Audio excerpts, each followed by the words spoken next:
Very, very briefly, I'd like to thank the people who did the research with me for interesting conversations, helping with the coding of doing interviews. But they're not responsible for this presentation. I didn't give them a chance to put anything in, so they'll be able to answer your questions later. Let's look at this picture, and sorry if you've seen it twice, but what's going on here? Who are the climate change communicators here? Is it the youth lying on the floor? Or is it their friends taking pictures with their mobile phones? Or is it the reporters around the edge? Or is it the police that a few minutes later cleaned them up and told them to go home? Who's communicating here? What we know more or less about. In the last 10 or 20 years, a lot has been learned about how to raise awareness and understanding of climate change. The importance of things like framing, the importance of things like blaming or telling stories or helping people imagine things that are very far away or in the future, bringing them close to them.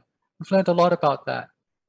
But we've also learned that changing people's attitude to climate change, oh yes, okay, it's occurring. Oh yes, okay, greenhouse gas emissions from my SUV are part of the cause. To actually changing your practices, changing action is quite difficult. It's also quite difficult to get not just individuals to move, but whole societies to bring in regulations to change the way they live, to change the way their cities are built, etc. So we know quite a lot about those things. They're interesting fields. But actually, there's not all that many studies, with some exceptions, of what the climate change communicators themselves think about their audience. What do they think? How do they don't necessarily reach the latest climate change communication research. They're not communication specialists. They're youth, they're adults, they're all kinds of people, journalists, etc. So there's a bit of a gap on the one side between the climate change communication researchers and the climate change practitioners. Some of them might be weathermen, they might be people who run blogs, etc. They don't necessarily have ever talked to each other or looked at each other's work. There's also in the last 5 years been a real shift for journalists. There's hardly an environment desk left anywhere. Journalists often have to cover multiple topics. They maybe are not gatekeepers to the news anymore so much. Some of them even take on activist advocacy roles, when in the past that was a no-no. And of course, they have a lot of competition from online influencers, etc. So what we did in this small study, we interviewed 50 people in Bangkok and Singapore and asked them how they became interested in climate change and communicating, trying to get a little bit of their personal motivation, understand where they're coming from. We asked them how they thought about climate risks to communicating. Here we went through quite a detailed exercise to get them to think aloud. How do you think, how do you analyze this situation? Then more conventionally, we asked them about what things about climate change that they find difficult to explain. So we could compare what the climate change communicators think compared to what research says audience find difficult to understand. And then we asked them the strategies they use when communicating with different audiences. So this is qualitative research based on interviews and transcripts of interviews. So in terms of their personal journeys, not my personal journey, but the journeys of the communicators we talked to, all the academic scientists often came from other fields, but where climate change was a factor affecting their results, something they had to take into consideration. Some of them worked on disasters, some of them water management, some on ocean biochemistry. So they came in it from an intellectual side or academic side. Some journalists and some academics actually were affected by extreme events. They saw Cyclone Katrina in the US, or they saw the bushfires in Australia, and it was places that they knew. And so it's a kind of an emotional response, something that they or their family had experienced. Others, through learning in universities or at high schools, discovered that there's a big gap between what the experts were saying, what the textbooks were saying, what the websites were saying, and what the public just didn't seem to care enough about, was more concerned about other shorter-term things. Some people worry about the world that their children are going to enter, and youth are concerned of themselves. Some of people think it's maybe the most important issue of our generation. We have to live through these changes. Communicators often have very specific ideas about what they mean and wish to convey by risk. So risk is a tricky word, an important word, but it doesn't have always the same meaning for different communicators. The kind of classical engineering or hazard idea is it's a likelihood. A chance of getting a flood this high is 1 in 100 or higher is 1 in 100 years. Doesn't mean you can't get 2 in a row, but on average, that's what it means. But risk as a threat, you take into account damage or loss, not just whether the flood happened or not, but whether there was a house in the way or just a piece of grass. If it's just a piece of grass, then maybe the investment loss might be very small. The risk is in fact small because you need to think about the hazard as well as what gets impacted. But risk in popular language and even in practice is also about being worried, about being scared. It's about being concerned. It's risk as feeling. And for some people, uncertainty is itself equated with risk. Now we're going to see climate change communicators often think about it differently than that. But some people see certainty as being no risk and uncertainty as being risk. And risk can also be related, can be about a lack of control. So people perceive risks when they can't control something or when they don't have the capacity to respond. If you have a high capacity to respond, your government is full of money, has all the engineering solutions, you don't perceive much risk.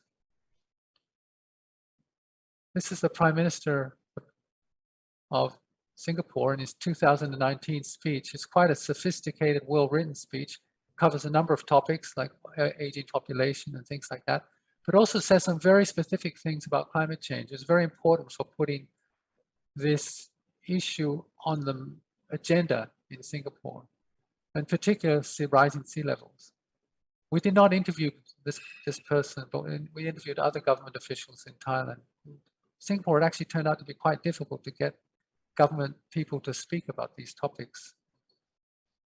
So one thing we asked to try to understand, before we go into communicating, we try to understand our climate change communicators. How do they think about risk? So we gave them a scenario that's written on the top there. There's about sea level rise being 0.5 to 1 meters next 50 to 100 years. Suppose you were given that information. How would you react to it? What do you think should be done? Explain out aloud how you would think through this problem. And we ended up with two kinds of people, two kinds of stories. The science-oriented people, which was often academics, but included some journalists and some NGOs, and advocacy-oriented, which included mostly NGOs and nuances. First of all, you can see most of the science-oriented went through sort of 3 steps. The advocacy-oriented really didn't care about the model, weren't so worried about how big the magnitude is. In fact, some of them may mention that it might have been even 2 or 3, some models suggest it might be even 2 or 3 times higher. Well, the science-oriented ones, first of all, they said, well, whose model are you using? Which parameters did you use? Why do you say 0.5? Did you think about storm surges? Did you think about floods? Did you think about high runoff? So they wanted to know all about the model and the assumptions behind it before they would go any further. Then, somewhat similar to the advocacy group, they'd start to assess the severity of impacts. They'd pick a part of Bangkok or part of Singapore, which was very low lying and had valuable properties on it, and say, oh, that's quite a severe impact. And then they'd move the science-oriented ones, we move on to saying, well, what could we do? Could we build dikes? Could we build seawalls? Could we put in pumps? Or do we have to move the city slowly, stop building in some locations? So the science-oriented ones went through this sort of sequence of steps in interpreting and understanding the risk. The advocacy-oriented ones were quite different reaction to this case study. A lot of them then just wanted to say, let's reduce greenhouse gas emissions and maybe not build in high-risk places. So this is quite a difference if you look in detail about the kind of thinking through the risk problem between these two groups. I want to now move to the third point I had was what communicators found difficult to explain. In some ways, it's what audience found difficult to understand too, but the match may not be perfect because it's the perceptions of the climate change communicators. Methane, CO2, these greenhouse gases are not visible. You can't see their concentration going up 1.5 times in the last 30 years. Trends in climate in particular places, in many places of the world, are not all that easy to see. People say it's raining more, it's getting wetter more, but when you look at the data, maybe not. You may need to, some places it's easier and more obvious. Rainfall intensity around Bangkok or Singapore, maybe you can remember it compared to when you were younger. Second issue, of course, is that some of the impacts are distant. Some of the impacts are in the future. Some things are uncertain in particular places. And the climate system is fairly complex, especially when you start to think about the interactions with the ocean, etc. So if you look at what people said about distant others, climate change communicators see the public as really thinking that the impacts occur in other places. They occur in Bangladesh, they occur in Myanmar, they don't occur in Singapore. They occur to poor people, maybe heat waves in Singapore, people who don't have air conditioning in their small flats. They see information that's unrelated to their own lives and or experiences, and that information doesn't stick in their heads. So you look at one academic in Thailand pointed out, we keep showing pictures of polar bears on ice floes. And in Thailand, that doesn't make for a very convincing story. It doesn't link to their own experiences. And in Singapore, perhaps the interesting pattern is really the government gives reassurances it will protect its citizens. Don't worry. They've got a history of when things go wrong, of fixing them. They take care of you. So people in Singapore, according to Singapore communicators, feel that they live in a safe bubble, that they're sheltered from climate change. They may underestimate the risks from climate change for that reason. Impacts in the future. Of course, some people think now is not the time for action. I mean, if the impact's in the future, you don't have to do anything now. There's not a complete understanding of how greenhouse gases emissions, when they build up in the atmosphere, actually commit you to a certain amount of warming already, even if you had zero emissions from today. Current problems take priority. Economic development, trade disagreements, border conflicts, water security issues. COVID has come in during this period, and we're worried about dying from COVID, worried about killing our elders by visiting them. And some people point out they're not going to be alive in 2100. That's a little bit selfish. But it's actually quite difficult to get people to talk about relocation or managed retreat from coastal areas. But it's going to probably have to happen. And one person pointed out, it's after sea level rise of 50 to 100 centimeters in the next 50 to 100 years, suppose it's something like that. After that, it's not going to suddenly stop because of the imbalance, the warming of the oceans. It's still going to keep expanding for quite a long time after. We may be going up to another meter in the next 100 years after that, and that it keeps going. It doesn't just switch off. Climate models are hard to explain because they are complicated. They have multiple layers. They have links with the ocean. They depend on clouds. Clouds are a real pain. And not only that, if you're going to try to explain about what climate change says for Singapore, what it says for Bangkok, you get 5 different models, 10 different models. 3 of the models are no good because they don't work well in the tropics. They don't have good coverage of the ocean. Somebody needs to mute their mic, please. Okay, I think they've muted their mic now. So that's hard to explain to the public too, why different models give different results. You know, they make slightly different assumptions, then you include the different greenhouse gas scenarios within them, and you end up with a whole range of results. That's tough. And as you think longer into the future, the chances of climate being full of real surprises go up as well. Uncertainty increases the further you look in the future. So that you can try to react to them. So what do climate change communities do to deal with these challenges? What are their strategies? I kind of distilled it down into these 5 things in general. Have a purpose, a clear purpose, be well informed, keep it simple, stay relevant, and invite action. There can be some trade-offs between these things. So people sometimes use pictures, for example, to trigger a reaction. Having a purpose. For some people, purpose is really about giving people the confidence. I know enough about climate change to argue with people that obviously know nothing and not try to understand it. So it's about empowering people, just giving them enough confidence so they can get engaged in the discussion. Some see it as being about creating awareness.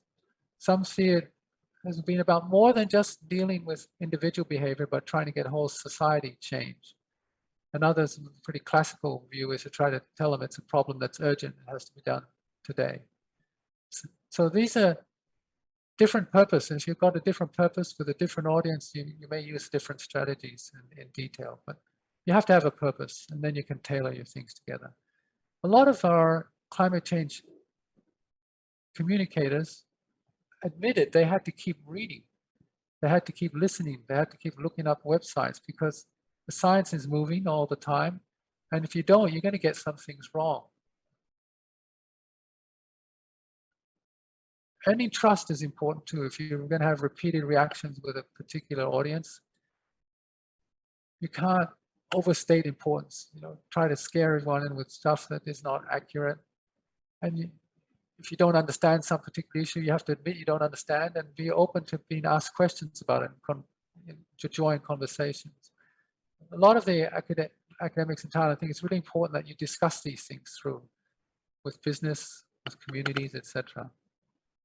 So keep it clear and simple. This is maybe close to what a lot of communication of science lessons would say. Use visuals, use infographics, use simple, clear graphs, but know your audience too. I mean, if you're talking to businesses investing, talking to children, talking to academics in a climate room full of climate scientists, there's some changes in language and style that is appropriate. This is fairly obvious, but it's also clear that climate change communicators think it's important in this region. One thing that maybe is not always so often clear, but really emphasized strongly by the officials in the Thai system. These officials in the Thai system, I should add, are people that maybe have quite good technical knowledge about irrigation or water management or disaster risks or greenhouse gas emission inventories, etc.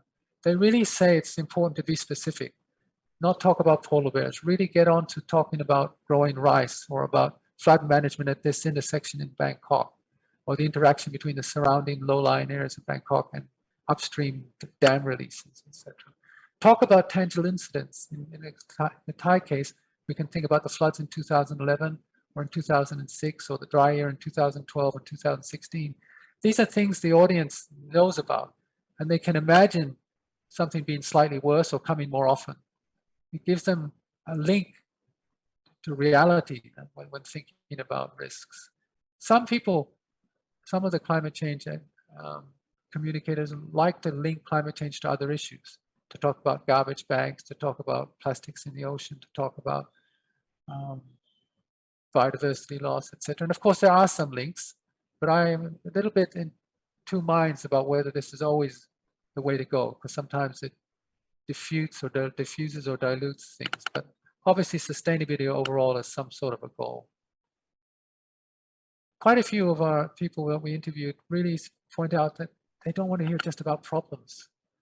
The key to engaging the interest of business, etc., is often solutions. So some people think they need more campaigns. Haven't raised awareness enough yet. Okay. Some businesses that work on sustainability or green markets think you can move people a little bit, and then they'll do the next thing, then they'll do the next thing.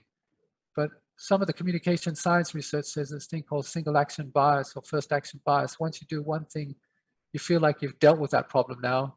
You don't have to go back and do anything more meaningful or deeper again. You've got the recyclable bag. You don't have to worry about SUV emissions.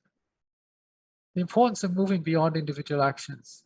A lot of the non-state actors or the NGOs, CSOs we interviewed focused on individual action, but there were some interesting exceptions in Singapore and in Thailand that really were thinking about how to go beyond pushing every individual to do things, but making governments take some responsibility and business take some responsibility and municipalities take some responsibility.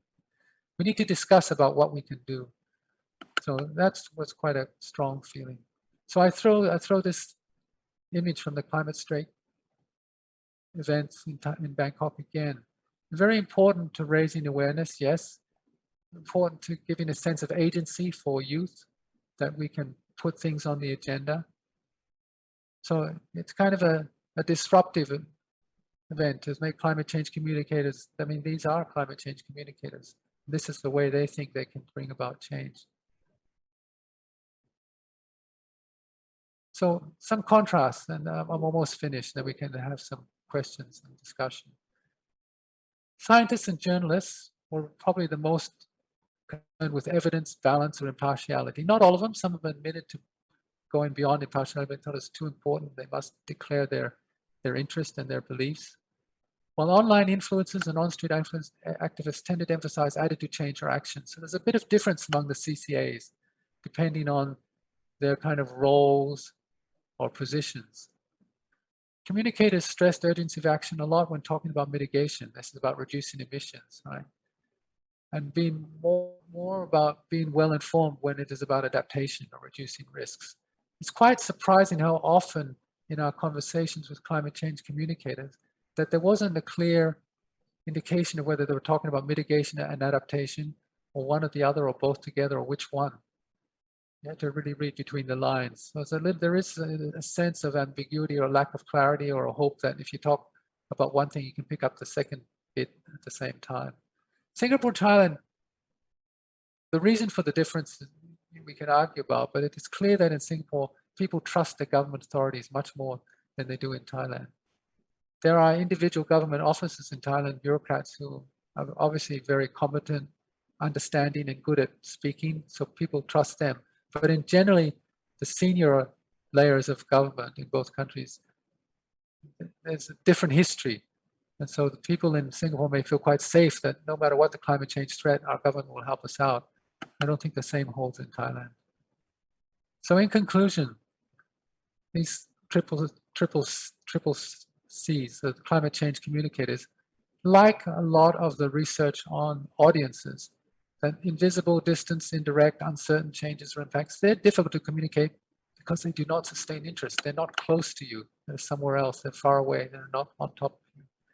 So climate change communicators have to do work to take those impacts, those experiences, to relate them to experiences of their audiences with extreme events. And they've done that quite successfully. The way they now live, and give specific examples of change that might happen and actions that could be taken. It's really about making it real, up and close, right? Not just taking the textbooks. So experimental verification of these strategies, though, would, in the different audience segments, would make a neat follow-up study. Our study is just based on interviews. There's lots of differences between Thailand and Bangkok. There's lots of differences in the use of words, etc. Whether their advice on strategies really works or not is something you could test in an experimental setup. I put at the end of the presentation, if this is shared, a couple of the key reviews of other knowledge. So that's where I'll stop. I'll turn over to the rest of you. Thank you very much, Dr. Lebel. Yeah. Yes, I hope that wasn't too long. No, not at all. Yeah, thank you for your very concise and insightful presentation. Of course, now is the time for questions and comments from anyone.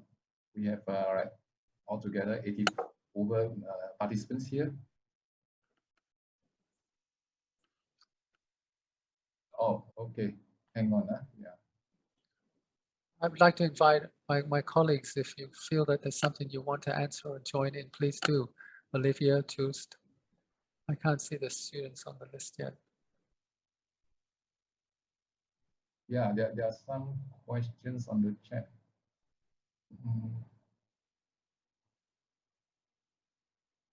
So looking at the chat, the differences between Bangkok and Singapore, I think there are more than what we looked at. The trust issue is one theme, that trust in authorities is a difference between the two places. There's obviously some differences related to the fact that Singapore is an island and it's totally urbanized, almost totally urbanized, and Bangkok is surrounded by a hinterland of agricultural activities with water management in the agriculture sector, really important for flood risks, etc., in the city. So there's a different contextual setting for thinking about flood risks. But for sea level rise, it's probably a lot of things are comparable, the sea level rise challenge. Maybe attitudes towards NGOs in the two countries are interesting as well. My understanding in Thailand, because there's other political issues at play apart from climate change that are going on at the same time, the youth have been quite actively critiquing the government and the powers that be on many issues. And so they're not very popular with the police, and not very popular with the senior. And when you listen to look at the Prime Minister of Singapore's speech, he's all enthusiastic about youth. So at least on the surface, there's quite a big difference in attitudes of the oldies in power to the youth coming along. But maybe in reality, the differences are smaller than they appear. So that'd be fun to analyze a bit more tightly. Or if somebody in the audience has some observations from the youth perspective, I'd love to hear.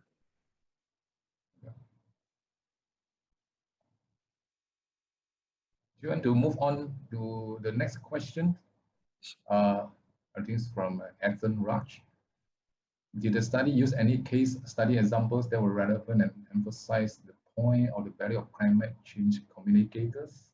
So the only case study that we did was that one of the example of sea level rise. We created a little scenario, little case study, and used that standardized case study to explore many different people's views on it. It wasn't entirely successful in that one of the Thai government officials, for example, refused to answer our questions because he said we should just look up their analysis already published in their national plan. So he wasn't willing to explain their thought process or reasoning around the situation. He felt that was inappropriate. Go and look at the plan. But apart from that, that was the only case study that we forced upon the participants, in other words.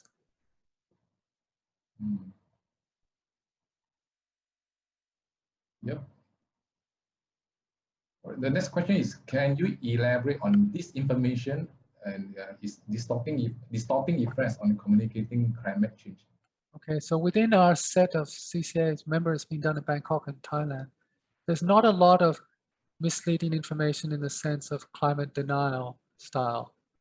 But there are more subtle things through issue linkage of claiming that if you use I think the issue of plastics, solid waste, and their links to greenhouse gas emissions was played over a lot. It was a shortcut. The argument was not made out in full. So I don't know about misleading is fair, but it's incomplete arguments on the relative importance of doing different things. Petrochemical industry, yeah, go ahead, Olivia. Sorry, I just wanted to add one small point on that. One of the points made by one of our interviewees in Singapore was that misinformation had been sort of redirected towards overemphasizing the costs of mitigation solutions, or overemphasizing or exaggerating the impossibility of doing certain things like reducing greenhouse gas emissions or switching to electric vehicles and things like that. So there was this idea that the efforts of misinformers or disinformers have been redirected from the basic climate science towards the whole debate about what we should do about it. Thank you.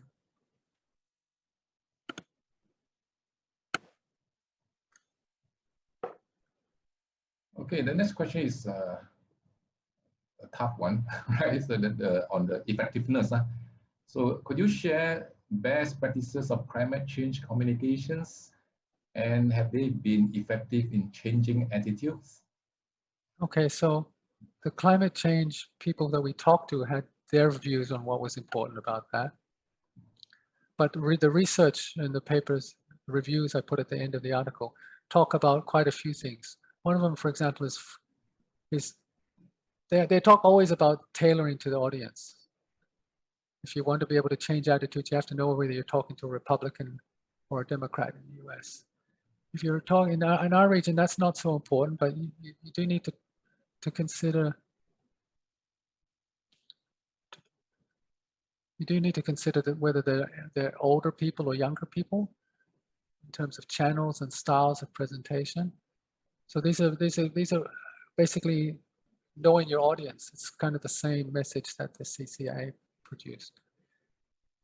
The one thing from the communication science that strikes me as strongest is that using fear tactics, which sometimes no smoking campaigns, etc., were based on scaring people with health, doesn't work for climate change very well at all to change people's attitude.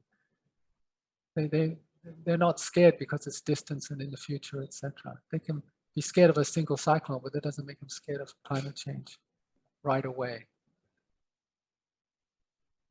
I'm trying to think what else I can say on. A lot of them are similar to what our CCA is, but things that our respondents didn't pick up, the extra things, I think I've covered a few of them there. But please, anybody else, feel free to add. It's not really an answer to the question. It's more of another question, which is, I guess that perhaps the target audiences of climate change communications have been changing over time and have become more targeted.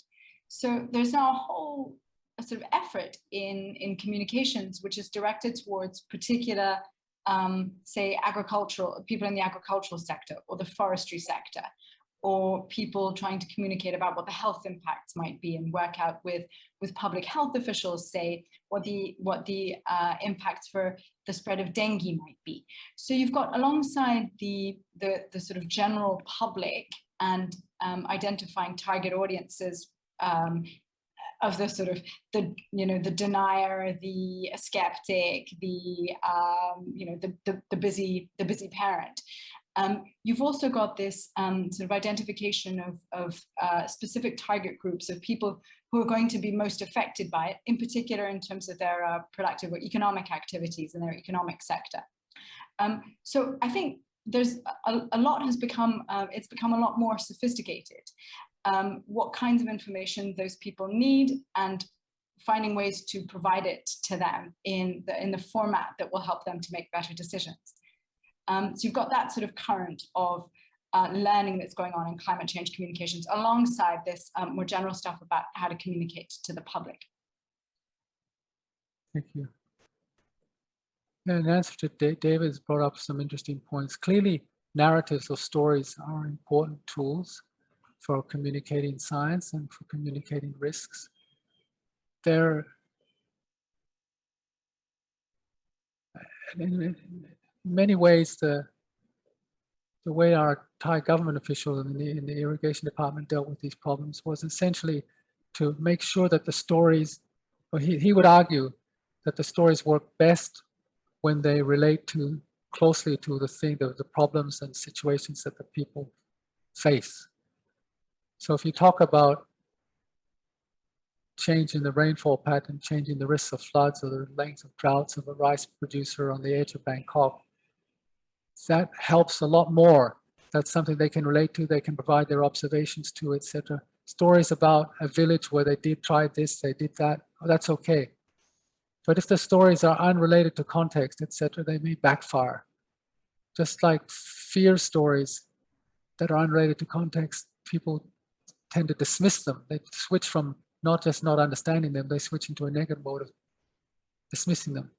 One of the reasons why people put a lot of, being aware of impacts may not be enough. If you can say something about solutions, can help a lot as well, because there's a kind of a series of findings from the communication research and psychological literature that say, if you don't have an action to do to reduce the risk, to reduce the threat, you actually start to dismiss the threat. The evidence is not all in favor of this particular model, but quite a lot of situations seem to fit this.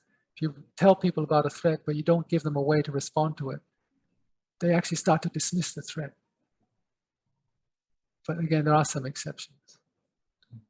So, I mean, the idea of using counterfactuals, the idea of using stories, of course, interesting. But among the group of people we interviewed, they were surprisingly, they wanted to link those stories closely to things that they've experienced. I mean, stories of dystopias in totally different foreign climates would not probably work in Bangkok or Singapore. Okay, maybe let's see. Maybe you can just go up. There's interesting questions. Are there hate and or threats against those you have interviewed? Against us or against the people who gave the interviews? Against the climate communicators. Right. Well, I think that the people involved in climate strike would probably answer yes. Some of the youth have spent some time in jail, etc. I'm not sure about the others. Trying to think if there's any ones. I don't know, among the Singapore interviews that you did, Rose, Olivia, it seemed to be a largely friendly. I mean, some people didn't like to answer some of our questions, or some businesses may be sensitive to some of the topics, but there was no, people were mostly keen to share their views. Can I reframe yes, the question maybe? Please do. Is it risky to communicate the climate risks in Thailand and in Singapore? Are there any personal risks in doing that? Or is it so mainstream that it is no problem anymore? I would say it's so mainstream, it's not a problem. People don't like it if you say scary stories, though. Yeah. I'd also come back, thank you, Louis. I'd also come back to this issue about the difference between communicating about the problem, which I think, yes, that's really well established here in Singapore, and communicating about the solutions, which is quite sensitive in many respects. And I think people are quite careful about what they say, what information they ask for from the government, as well as what they say about the potential for certain solutions. But it's a far cry from people feeling sort of threatened their own health and safety. How about, Olivia, would you distinguish between mitigation versus adaptation on this topic? Yes, entirely. I mean, I think this is all about mitigation. I don't get the sense that there is a great deal of sensitivity about adaptation. Just wait to do it. Don't do it now, wait for a while.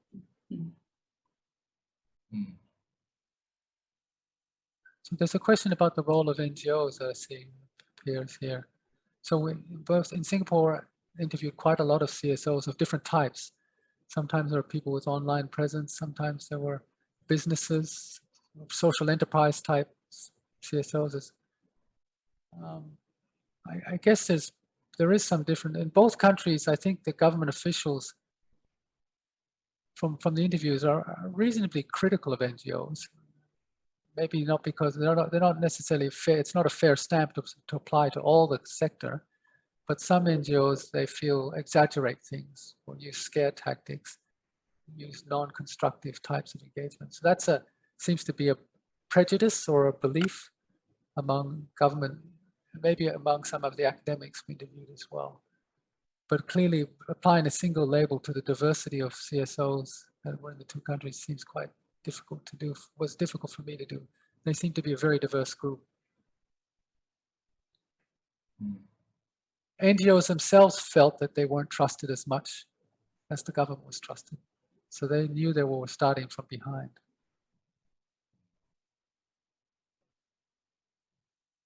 CSOs and NGOs are not illegal in the two countries.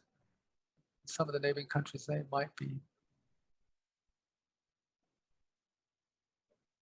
So I think the question is there a role for them? Of course there is. I mean, some of the CSOs, I really like, I don't know if we can name one of the informants, but if you look on the website, I really like the logic of thing called Climate Conversations in Singapore, which brings together different people. Rather than communication as being bang, bang, bang, bang, bang, it's bringing people together from different sectors or groups that know each other to discuss and walk through and think about solutions. So this idea of conversations rather than lectures, it's quite, I found it quite inspiring. Of course, it seems to be just getting going. It's not a very well established process, but I thought it was an example of an NGO or a corporate, I don't know what you call it, NGO or a socially responsible business. It's kind of half-half. Some of these are registered businesses, but they behave like NGOs.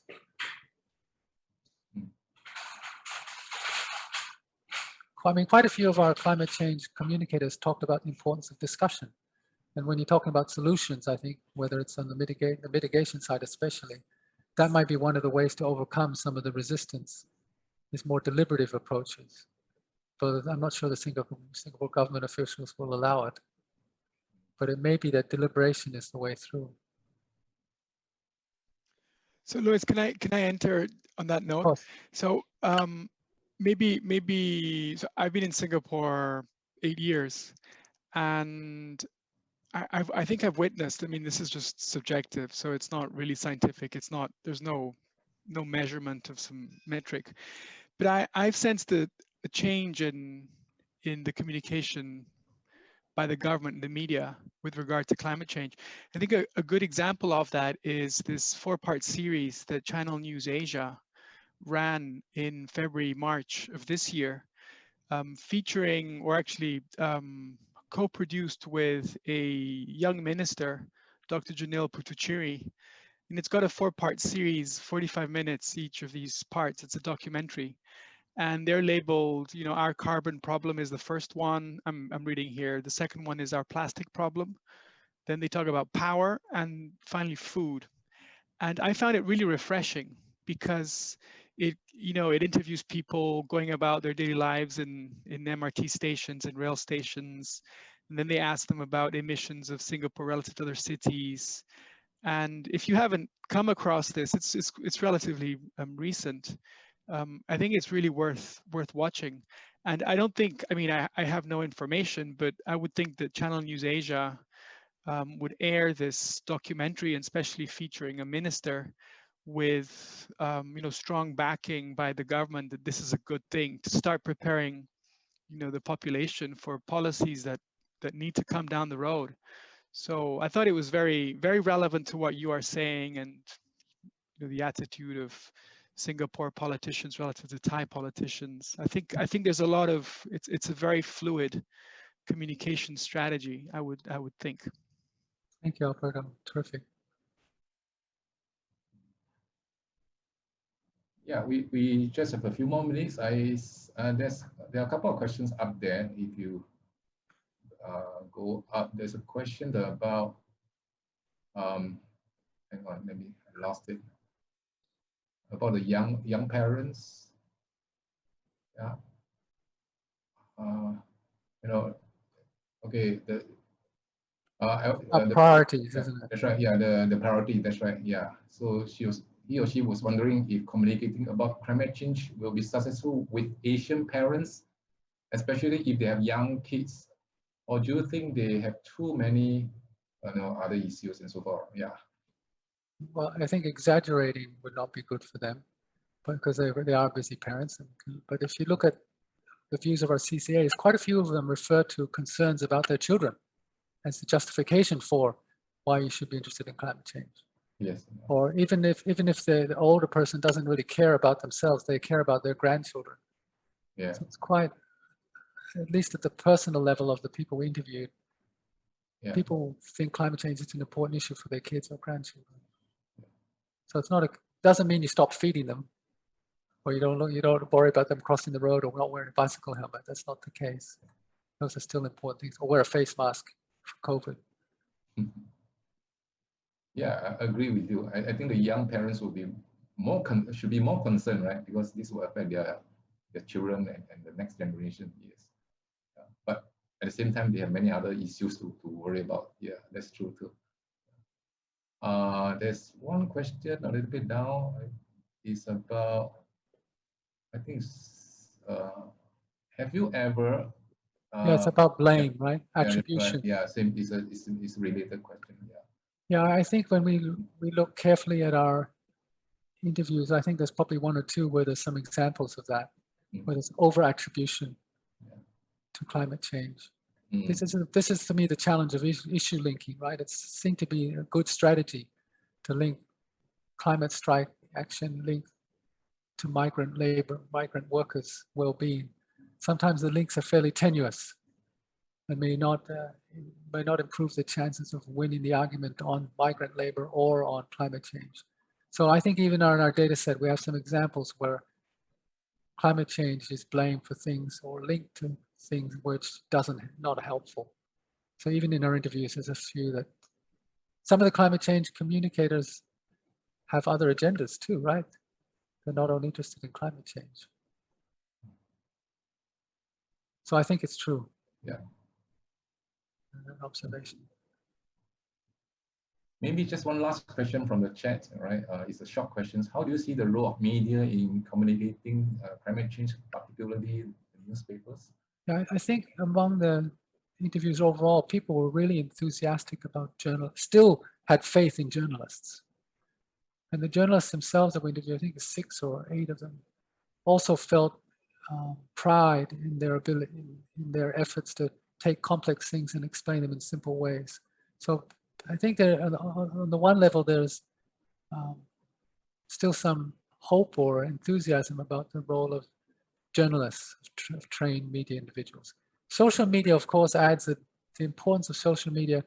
I think journalists these days are not separate from social media. They're using social media as well. So in a sense, they can lift the quality of the game in both mass media and social media.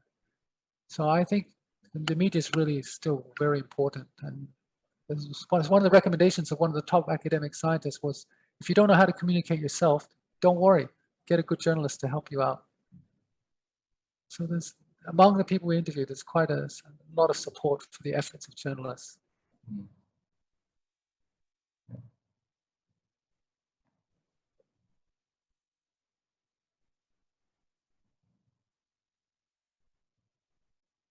How about you, Jos? Do you have anything? No, I mean, of course, I also observe it very much from a perspective from Singapore, and I also, the discussion we had about the changing way of communication of the government. I also noticed they start to realize more and more that there should be more communication with the public and more interaction. But also referring to one of the questions I saw, what was one of the hardest things within our project was actually finding interviewers within the Singapore government, in which we didn't succeed, because they always refer us back either to their communication department or their official communications. So you can't really interview Singapore government staff. So as a backup, we actually used some speeches and from government officials instead. So it's a bit of a difference between Singapore and Thailand also that we encountered in the study.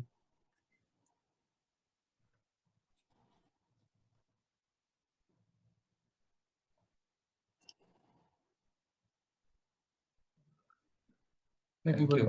I can see there are some more comments. I think more about the CNA forecast series. Yeah, so we wouldn't have to go into those. Yeah, I think we are coming close to the end of the seminar. We hope to finish before 3 p.m. So is there any last one or two questions? Not in the chat. Anybody? Just speak up or just use a raise hand sign.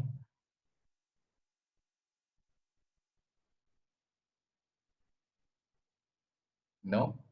Okay, so thank you very much again. Thank you everybody for taking your time to attend this webinar and some of your participation in the question and discussion. And thank you in particular to Dr. Lebel, right, for this interesting and important presentation. Thank you very much.